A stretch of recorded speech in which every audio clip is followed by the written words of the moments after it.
చేరువచ్చిన ప్రతి ఒక్కరికి మైక్ యంత్రం ద్వారా వింటున్న వారికి కూడా ప్రభు పేరిట ప్రత్యేకమైన వందనాలు తెలియజేసుకుంటూ ఉన్నాం. హల్లెలూయా, హల్లెలూయా. రాత్రి దేవుడు ఇచ్చినటువంటి సమయాన్ని బట్టి మరి మనల్ని మన కుటుంబాన్ని సజీవంగా నిలబెట్టి ఆయన సన్నిధానంలో ఆయన పాదాల చెంత ఆయన స్తుతించేవారుగా ఆయన యొక్క మాటలు వినేవారుగా మరి దేవుడు ఎంతో చక్కటి సమయాన్ని ఇచ్చారు కాబట్టి సమయాన్ని సద్వినియోగపరుచుకుందాం. ఒక మనిషి జీవితంలో దేవుని ఎదుట 2 సార్లు ప్రమాణం చేయాల్సి వచ్చింది. ఎన్నిసార్లు? 2 సార్లు. ఒక మనిషి జీవితంలో ఎప్పుడెప్పుడు అవి?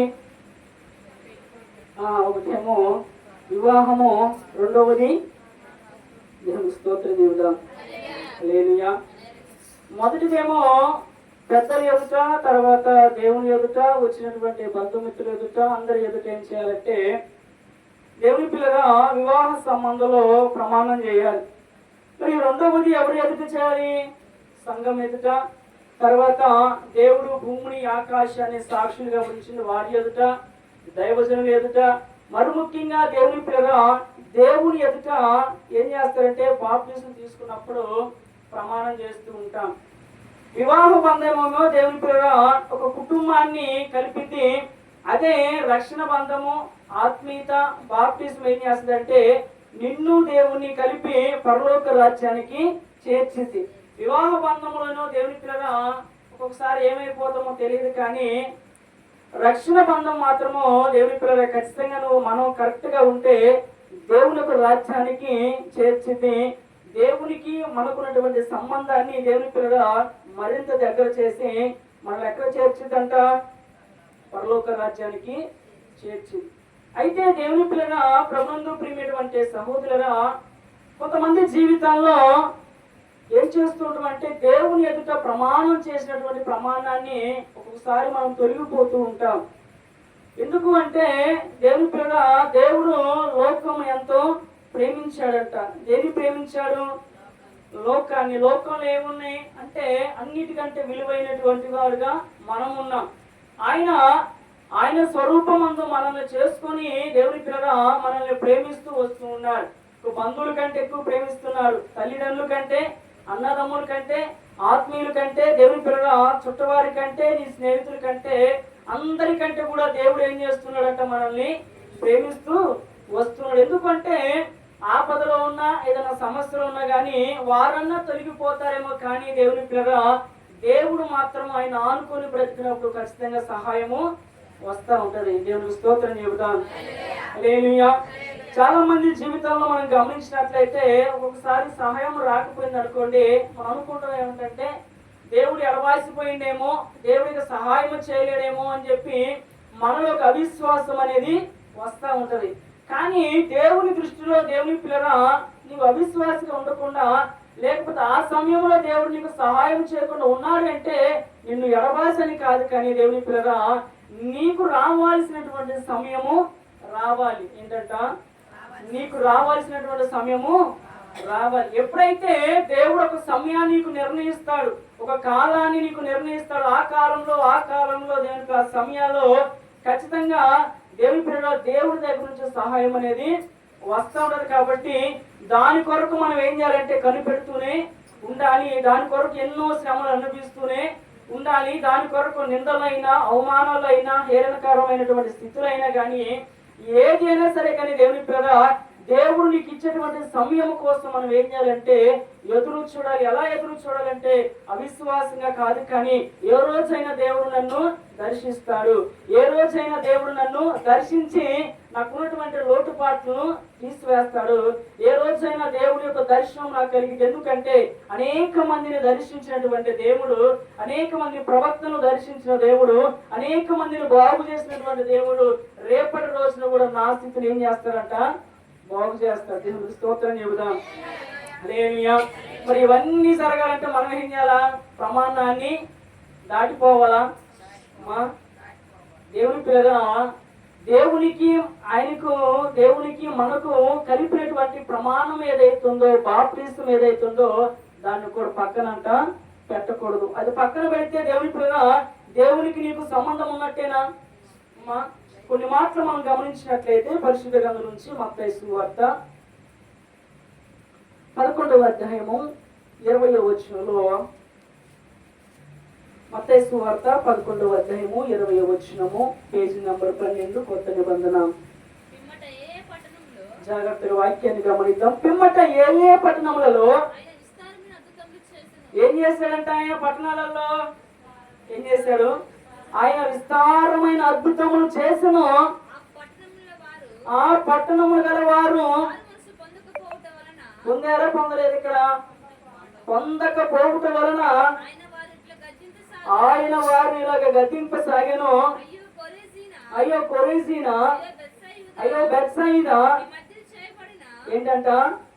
మీ మధ్య చేయబడిన అద్భుతములు తూరు సీదోను పట్టణములలో చేయబడిన ఎడల ఆ పట్టణముల వారు పూర్వమే గోనెపట్ట కట్టుకొని బూడిద వేసుకొని మారు మనసు పొంది ఇందురు. అంతేనా? బూడిద వేసుకొని మారు మనసు పొంది ఇందురు అంటే చెబుతున్నటువంటి మాట ఏంటి అంటే, దేవుని పిల్లగా ఎవరిని గద్దిస్తాం ఇక్కడ? అయ్యో కొరైజీనా, అయ్యో బెత్సయిదా పట్టణంలో వారిని దేవుడు ఏం చేస్తాడంటే గద్దిస్తూ ఉన్నాడు. ఏంటి అంటే, ఇదిగో మీ పట్టణంలో నేను గొప్ప కార్యాలు చేశాను, మీ పట్టణంలో అద్భుతాలు చేశాను, మీ పట్టణంలో అనేక రీతిగా మిమ్మల్ని బాగు చేశాను, అనేక మందికి సువార్త చెప్పాను, అనేక మందిని లేవనెత్తాను, స్వస్థపరిచాను. గుడ్డివారు కానీ కుంటివారు కానీ, ఇదిగో మోగవారు కానీ చెవిటి గారు వారు కానీ, మంచం మీద పడుకున్నటువంటి మరణకరమైన వాడిని కూడా నేను ఏం చేశానంట? బాగు చేశాను. కానీ ఆయన చేసినటువంటి అద్భుతాలు మీరేం చేశారు? వాటిని గ్రహించలేదు. గ్రహించకుండా దేవుని పిల్లగా వాటిని అంటే ఏం చేశారంటే, దేవుని పిల్లగా మీరు మారు మనసు పొందక ఉన్నారంటే ఏం చేశారంటే వాళ్ళు దేవునికి స్తోత్రాలు చెబుతాం. హల్లెలూయా. దేవుని పిల్లగా పిమ్మట ఏ ఏ పట్టణంలో ఆయన విస్తారమైన అద్భుతములు చేసిన ఆ పట్టణంలో వారు మారు మనసు పొందకపోవటం వలన, అంటే దేవుడు వారికి ప్రణాళిక కలిగి ఉంటే వారి పట్ల దేవుడు ఎన్నో కార్యాలు చేస్తుంటే వారు ఏం చేశారంట? గ్రహించకుండా తరువాత వారందరూ కూడా మారు మనసు పొందకపోవటం వలన దేవుడు ఏమంటున్నాడంట? బాధపడి వారందరిని కూడా గర్తిస్తూ ఉన్నాడు. ఇదిగో నేను వేరే పట్టణానికి నేను కార్యాలు చేస్తే కనుక వారు ఏమైపోతారంటే, గోనెపట్ట కట్టుకొని ఉపవాసం ఉండి బూడిద పూసుకొని వారు మారు మనసు పొందు ఇందురు. కాబట్టి మీరేం పొందలేదంట? మారు మనసు పొందలేదు. నేను ఒక వాక్యము చెబుతా ఉంది. చాలా మంది దేవుని పిల్లలు మనం గమనించినట్లయితే ప్రపంచవ్యాప్తంగా కనీసం రోజుకి 50,000 మంది చనిపోతున్నారంట. ఎంతమంది? దేవునికి స్తోత్రం చెబుతాం. ఇప్పుడు ఇస్రాయేలుకి ఇరాన్కి దేవుని పిల్లలు అమెరికా యుద్ధం జరుగుతూ ఉంటే రోజు దేవుని పిల్లలు వందల సంఖ్యలో వేల సంఖ్యలో చనిపోతూ ఉన్నారు. చిన్నవారు కానీ పెద్దవారు కానీ దేవుని పిల్లలు చనిపోతూనే ఉన్నారు. చాలా మంది ఎట్లా చనిపోతున్నారంటే రక్షణ లేక చనిపోతున్నారు. చాలా మంది రక్షణ తీసుకొని కొంతమంది చనిపోతున్నారు. దేవుని పిల్లల చాలా మంది అసలు దేవుడు అంటే ఎవరు తెలియని వారు కూడా చనిపోతూ ఉన్నారు. తర్వాత ఎవరు రక్షణ పొందకుండా చనిపోతున్నారు. ఎవరు బాప్తిస్మము కూడా తీసుకోకుండా, ఎవరు మారు మనసు కూడా పొందకుండా దేవుని పిల్లల అసలు దేవుడు అనేవాడు తెలియక అనేక మంది నశించిపోతూ ఉన్నారు. ఈరోజు దేవుని పిల్లల వారందరూ కూడా ఏమైపోతున్నారు? కళ్ళ ముందే మారు మనసు పొందకుండా బాప్తిస్మం తీసుకున్న వారు ఏమైపోతున్నారట? చనిపోతున్నారు. కానీ ఈరోజు దేవుని పిల్లగా నీకు నాకు దేవుడు చాలా అదృష్టాన్ని ఇచ్చాడు. ఏంటి అదృష్టము? ఆయనకి దగ్గర అవ్వటానికి, ఆయన పరలోక రాజ్యాన్ని మనకి ఇవ్వడం కొరకు దేవుని పిల్లగా ఆయన తన స్వరక్తం ఇచ్చి నిన్ను నన్ను ఏం చేశాడంట? ఏం చేశాడు? కొన్నాడు. దేవునికి స్తోత్రం చెబుదాం. హల్లెలూయా. ఏమంటాడంటే ఇప్పుడు బిడ్డలు ఏం చెప్తారు చెప్పండి? వాడు నా రక్త సంబంధికుడు, నా రక్తం పంచుకొని పుట్టి అంటారనరా. మా పిల్లల్ని ఏమంటారు చెప్పండి తల్లిదండ్రులు? నా రక్తం దేవుని పిల్లగా పంచుకొని పుట్టింది అంటారు. అంటే నువ్వు లోక ప్రకారంగా దేవుని పిల్లగా తల్లి తండ్రి రక్తము బిడ్డలో ఉన్నప్పుడు ఎలా అయితే గర్వపడుతూ ఉంటారో, నా కుమారు నా కుమార్తె అంటారో, దేవుడు కూడా ఏం చేశాడంటే దేవుని పిల్లల ఆకాశంలో సింహాసాన్ని వదిలిపెట్టి దేవుని పిల్లల దేన స్థితిలో ఆయన జన్మించి మన కొరకు అనేక శ్రమలు అనిపించి ఆయన ఏమైపోయాడంటే ఆయన తన స్వరక్తం ఇచ్చి రక్తాన్ని చిందించి ప్రాణాన్ని పరంగా పెట్టి మనం ఏం చేశాడంటే ఆయన కొన్నాడు. కొని దేవుని పిల్లగా మనకు ఒక స్థానాన్ని, పరలోక రాజ్యం అనే స్థానాన్ని దేవుడు పునరుద్ధానుడే ఏర్పరిచాడు. కాబట్టి దేవుని పిల్లలు మరి మనకి ఇచ్చిన అవకాశం మనం ఏం చేసుకోవాలి? మరి ఏం చేస్తాను చెప్పండి, ప్రమాణం ఏం చేస్తాను చెప్పండి అయ్యా. ఆయన నా బ్రతుకు దినములన్నీ కూడా నమ్మకంగా ఉంటాను ఆయన, అంతేనా? దేవునికి స్తోత్రం చెబుదాం. హల్లెలూయా. అసలు నా జీవితంలో ఎప్పుడు ఏది కూడా మంచి చేస్తానయ్యా, చెడనేది నా జీవితంలోకి రానివ్వను. నా కనులు జాగ్రత్తగా ఉంచుకుంటాను, నా చెవులను జాగ్రత్తగా ఉంచుకుంటాను, నా నడవడిని ఏం చేస్తానంట జాగ్రత్తగా ఉంచుకుంటాను, నా ప్రవర్తన కూడా జాగ్రత్తగా అన్నీ ఉంచుకుంటానని చెప్పి బాప్తిస్మం రోజు ఏం చేస్తాం మనము? బైబుల్ పైకెత్తి బాప్తిస్మం అడుగుతాం కదా, మా ఇప్పటివరకు అయితే జీవితం ఎట్లా గడిచిపోయింది, ఇప్పుడు నుంచి ఏం చేస్తుంటాయా, నేను దేవునికి ఎట్లా జీవిస్తాను, నమ్మకంగా జీవిస్తానని చెప్పి ఏం చేస్తాం అంటే చెయ్యి పైకెత్తి ఏం చేస్తాం, బైబుల్ పైకి పట్టుకొని ప్రమాణం చేస్తూ ఉంటాం. అప్పుడు సాక్షిగా ఎవరు ఉంటారంటే భూమి ఉంటుంది, ఆకాశం ఉంటుంది, సమస్తము కూడా ఉంటాయి సాక్షులుగా. తర్వాత దేవుని పిల్లల ఎవరైతే ఆ రోజు సంఘం ఉన్నారో, దైవజనులు ఉన్నారో, నీ బంధుమిత్రులు ఉన్నారో, ఎవరున్నారో కూడా వారందరూ కూడా ఏమైపోతారంటారు, రేపు రోజు నీకు సాక్షులుగా ఉంచబడతారు. ఆ రోజు ప్రమాణం చేసినటువంటి ప్రమాణము దేవుని పిల్లల ఎవరు ఎదుట చేస్తున్నామంటే నజరేయుడైనటువంటి దేవుని ఎదుట మనము ప్రమాణం చేస్తూ ఉన్నాం. అయితే దేవుని పిల్లల మనం గమనించాల్సినటువంటి విషయం ఏంటి అంటే, నిజంగా ఆ రోజు చేసినటువంటి ప్రమాణానికి నేను కట్టుబడి ఉన్నానా? నేను స్తోత్రం చెబుతాను. హల్లెలూయా. ఏంటంటే ఆ రోజు మనం తీసుకున్న బాప్టిజానికి కట్టుబడి నిజంగా ఉన్నామా అని చెప్పి మన అంతరాత్మను మనం ఏం చేయాలంట, పరిశీలన చేయాలి. దేవుని పిల్లల ప్రభువుతో ప్రియమైనటువంటి సహోదరులు, బైబిల్ గ్రంథంలో యోసేపు గురించి మనం చదువుకున్నట్లయితే జ్ఞాపకం చేసుకుంటే, అతడు దేవుని పిల్లల దేవుని పట్ల ఎంత నమ్మకంగా ఉన్నాడంటే, ఒక రాణి వచ్చి దేవుని పిల్లల తన గదిలోకి పిలిచినప్పుడు ఏం చేశాడంటే, అక్కడ ఎవరున్నారు? ఎవరు కూడా లేరు. ఎవరైనా ఉన్నారా? ఆ చుట్టూ 4 గోడలు తప్ప పనివారు కూడా బయటే ఉన్నారు. దేవుని పిల్లలు ఎవరూ లేడు. కానీ ఆయన మన ఇద్దరి మధ్య ఎవరున్నారని గ్రహించిండు. ఎవరున్నారంట? దేవుడు ఉన్నాడంట. నిన్ను నన్ను సృష్టించినటువంటి దేవాతి దేవుడు ఉన్నాడు. ఇదిగో మన ఇద్దరమే కాదు, ఆయన మన మధ్య ఉన్నాడు, మనల్ని చూస్తూ ఉన్నాడు. కాబట్టి ఇది నేను చేయుట తగునన్నాడా? ఇది నేను చేయుట దేవునికి ఏమైందంట, విరోధమైనది. కాబట్టి నీకు నాకు సంబంధం లేదు. అవసరమైతే నిందనైనా అవమానిస్తాను, కానీ దేవుని పేరిట అవమానైనా నేను దేవుని పేరిట అవమానాన్ని నేను అనుభవిస్తాను, కానీ ఇక నేను పాపం అనే చోటుకి నేను వెళ్ళని చెప్తే ఏం చేశారు? ఆయన చేసుకుని పూలు వేసారా? మా రాజవీధులు నడిపించారా? మరి బంగారం తొడిగారా? ఏం చేశారు? ఆయన్ని వేసుకు వెళ్ళి జైల్లో వేసారు. ఏం చేశారంట? అంత నమ్మకంగా ఉన్నటువంటి దేవుని ప్రధానిగా ఉన్నటువంటి వాడు కూడా రాజుగా ఆయన చేతి కింద ఉన్నటువంటి వాడిని కూడా ఏం చేశారంటే తీసుకువెళ్ళి జైల్లో వేశారు. అవసరమైతే ఆయన జైలు జీవితం అనుభవించడానికి ఆయన సిద్ధపడ్డాడు, కానీ దేవునికి ఇచ్చినటువంటి ప్రమాణాన్ని పక్కన పెట్టడానికి మాత్రము సిద్ధపడ్డాడా? నేను స్తోత్రం చెబుతాను. హల్లెలూయా. ఏం చేశాడు? ఎందుకు ఆయన మరి అంత నమ్మకం ఉన్నాడు? ఆయన ఏం చేశాడు చెప్పండి? తన పాత జీవితాన్ని అన్ని తీసివేసి దేవుడికి తనకు కొత్త జీవితాన్ని ఇచ్చి దేన స్థితిలో వచ్చి కూడా ఘనమైన స్థితిలోకి నిలబెట్టాడని చెప్పి దేవుని పిల్లగా దేవునికి ఎంతో నమ్మకంగా జీవించాడు.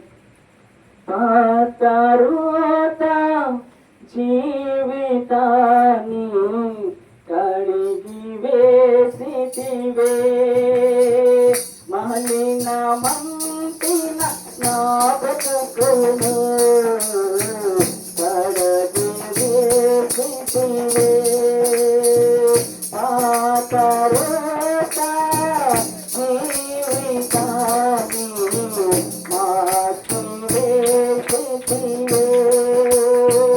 మలిన మంటిన నా బ్రతుకును కడిగి వేసితివే. నీ ప్రేమలో నిలచి ఉండగా నా స్వభావం మారిపోయేనే.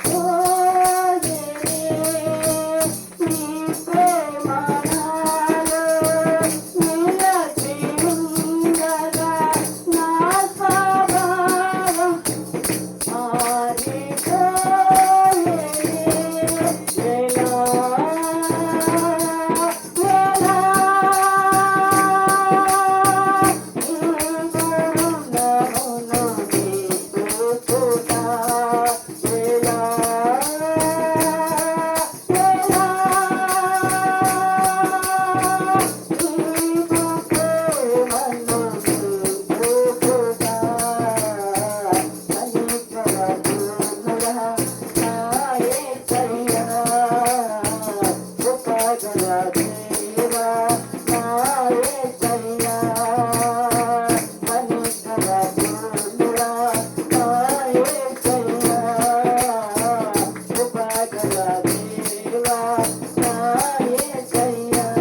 స్తోత్రం.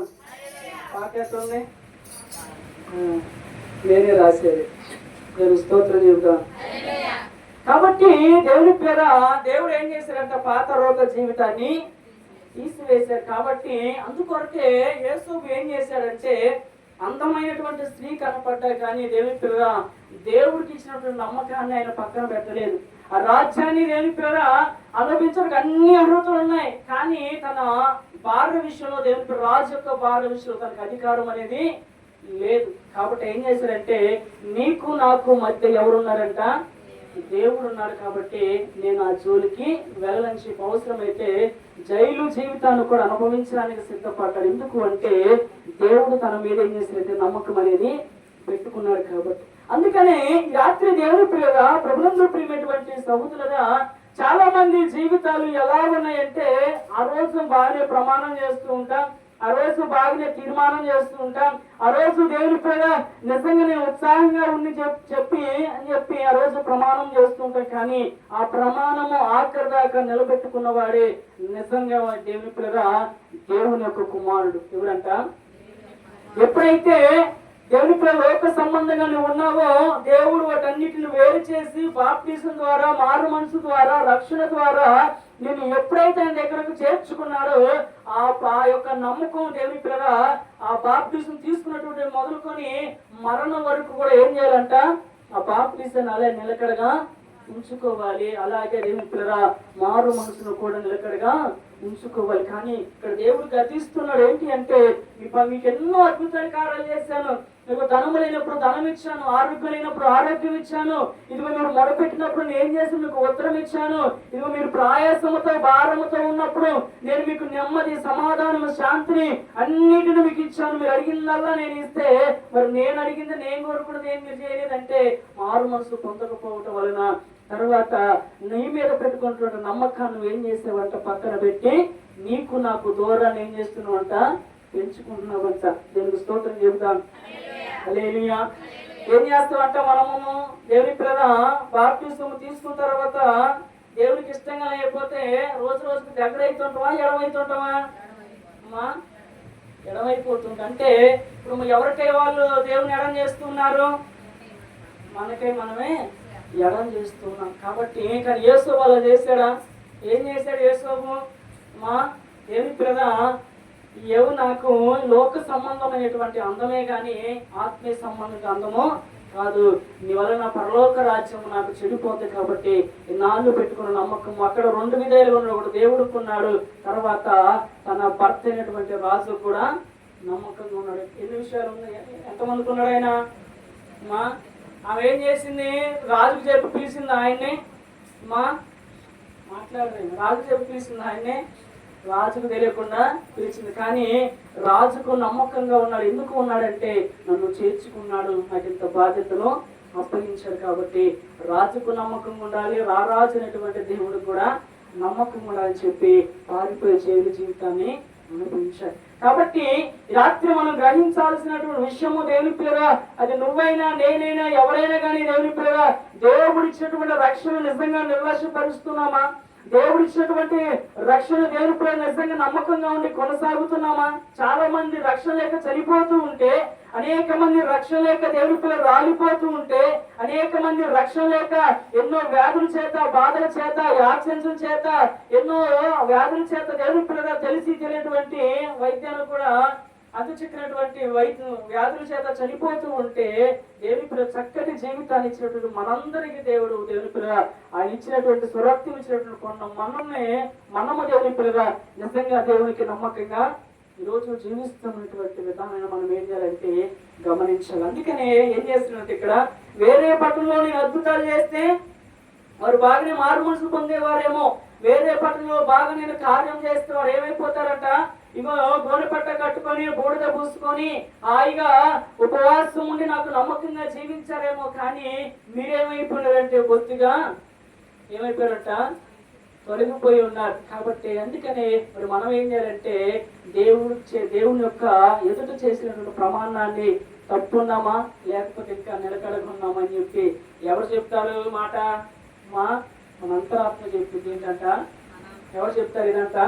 మన అంతరాత్మ చెప్పి. కాబట్టి రాత్రి గమనిద్దాము దేవుని పిల్లలు, నిజంగా మన భక్తి జీవితము ప్రమాణం చేసిన ప్రమాణాన్ని తొలగి ఉన్నామా, ఆ ప్రమాణానికి కట్టుబడి ఉన్నామా, ఆ ప్రమాణాన్ని మనము మీరి ఉన్నామా, దేవుని పిల్లల దేవునికి నమ్మకంగా జీవిస్తున్నాం అనే విషయాలు మనం ఏం చేయాలంట, ఏం చేయాలి, గమనించుకోవాలి, ఏం చేయాలంట.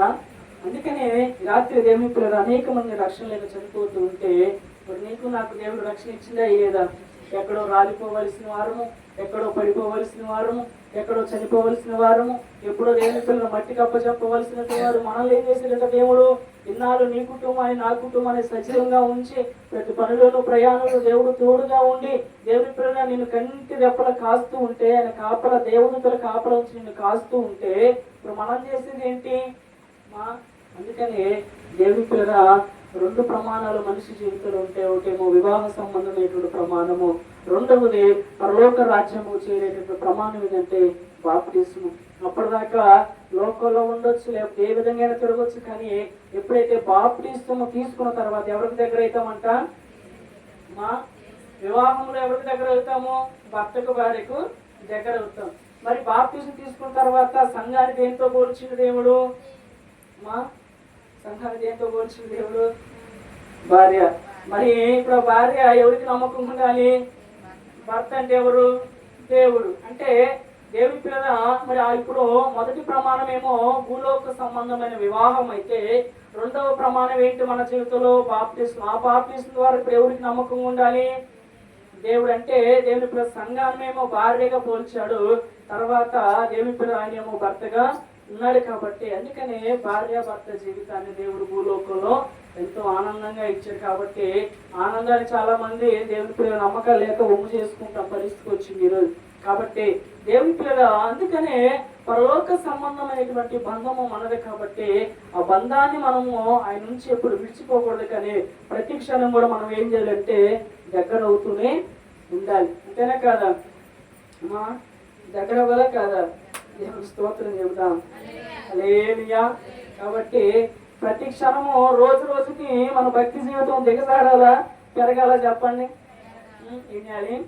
రోజు రోజుకి మన భక్తి జీవితము పెరగాలి. కాబట్టి దేవుడు నీ నా జీవితం ఎన్నో కార్యాలు చేస్తాడు. ఈరోజు కార్యం లేట్ అయిందని చెప్పి దేవుడిరా నువ్వు వేరే విధంగా అనుకుంటే నీకు రావాల్సినటువంటి సమయమే రాలే. అబ్రహాము జీవితాన్ని మనం గమనించినట్లయితే వారి పెళ్ళైన దేవుని పిల్లరా 30 సంవత్సరాలకి ఏమంటే వారికి వయసు వచ్చేసరికి 90 సంవత్సరాలకు వచ్చేసరికి వారికి సమయం వచ్చినప్పుడు దేవుడు ఏం చేసినాడు? గర్భాన్ని ఇచ్చాడు. మరి అప్పటి వరకు కూడా అబ్రహాం ఏం చేశాడంట? అటు ఇటు తిరిగాడా? ఆ గుడి ఈ గోపురం తిరిగాడా? ఏం చేశాడు? నన్ను పిలిచిన దేవుడు నమ్మదగిన వాడు, ఏదో రోజు కార్యం అనేది చేస్తారని చెప్పి ఆయనకి ఇచ్చిన సమయం దాకా ఏం చేశారు? కనిపెట్టుకుంటూ వేచి చూశారు. కాబట్టి ప్రేమైపోయారంటే దేవుని పిల్లల అబ్రహాము సంతానం దేవుడు పైకి తీసుకొచ్చి తిరుగు ఆకాశం ఉన్నటువంటి నక్షత్రాలు లెక్క పెడతావా?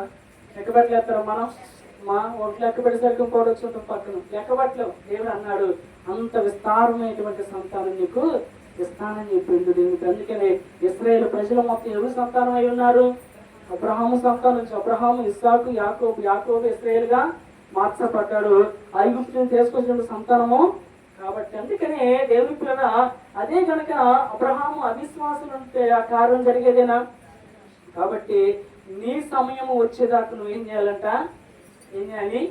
నీకు సమయము వచ్చేదాకా దేవుని పిల్లల దేవుడు నీకు ఏ సమయంలో ఏ కార్యం నిర్ణయించాడు ఆ సమయం కొరకే మనం వేచి చూడాలి. కానీ దేవుని పట్ల మనం చేసిన ప్రమాణాన్ని మీరి దేవుని పిల్లల ఇష్టానుసారంగా లోకంలో ఉండి మారు మనసు లేక దేవుడు మాట్లాడే విధానం లేక బాప్తిస్తాను పక్కన పెట్టి ఏదో మునిగావలో బయటకు వచ్చావలే దేవుని పిల్లలు అనుకున్న విధానాన్ని కాక దేవుని పిల్లగా మనము నమ్మకంగా మరణం వరకు ఏం చేయాలంట? నమ్మకం ఉండాలంటే బాప్తిస్ము తీసుకున్న మొదలుకొని దేవుని పిల్లగా ఆయన పరలోక రాజ్యము చేరేంత వరకు కూడా మనం నమ్మకంగా ఉండాలి. కాబట్టి అదే గద్దింపు దేవుని పిల్లలు వాళ్ళని గద్దిస్తున్నాడా మన గద్దిస్తున్నాడా? దేవుని స్తోత్రం చెబుతారు. హల్లెలూయా. దేవుడు అందరినీ నిన్న గద్దిస్తున్నాడు, నన్ను గద్దిస్తున్నాడు, అందరిని కూడా గద్దిస్తున్నాడు. కాబట్టి మనం రెండు ప్రమాణాలు కూడా మీరకూడదు. ఒకటి ఏమో భూలోక సంబంధమైన ప్రమాణము, రెండవది ఏంటంట ఆత్మీయ సంబంధమైనటువంటి ప్రమాణం. కాబట్టి మనం ఏం చేయాలంటే ఇది పరిశీలన చేసుకోగలుగుతా అమ్మా. కాబట్టి ఈ రాత్రి దేవుడు నీకు నాకు ఇచ్చిన చక్కని అవకాశం బట్టి, ఆయన మాటలు బట్టి, ఆయన వాక్యానుసారంగా మనం అందరం కూడా జీవిద్దాం. దేవుడి కొద్ది మాటలు దీవించి ఆశీర్వదించుగాక. ఆమె ఒకరిద్దరు ప్రార్థన చేద్దాం. తలలో ఉంచినట్లయితే చెప్పబడిన వాక్యాన్ని బట్టి, సంఘాన్ని బట్టి ఇద్దరు ప్రార్థన చేద్దాం.